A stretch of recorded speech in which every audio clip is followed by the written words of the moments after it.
पती पत्नीच्या नावे शेतजमीन असल्यास पत्नीला पी एम किसान योजनेचा लाभ घेता येणार आहे. आता पी एम किसान योजनेचे नियमात बदल झालेले आहेत.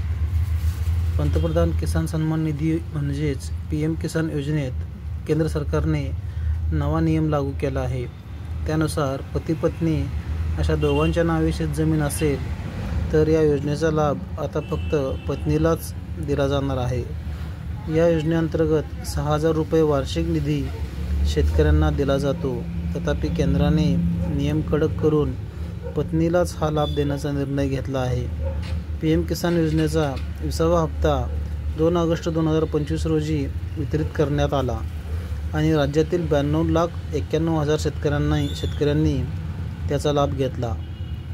मात्र नव्या नियमामुळे सुमारे 60,000 लाभार्थ्यांचे पैसे रोखले गेले आहेत. कुटुंबातील एकालाच लाभ. नव्या नियमानुसार या योजनेचा लाभ पती पत्नी आणि त्यांची 18 वर्षाखालील मुले अशा चौघांपैकी एकालाच हा लाभ घेता येईल. पती पत्नीच्या नावावर शेतजमीन असेल तर पतीचा हप्ता बंद करून पत्नीचा सुरू ठेवण्यात आला आहे.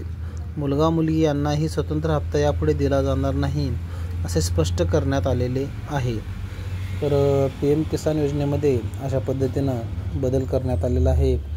तर लवकरात लवकर बायकोचं नाव किंवा मुलांचं कुणाचं एकाचं नाव लावून घेण्याचं काम शेतकऱ्यांनी करायचं आहे.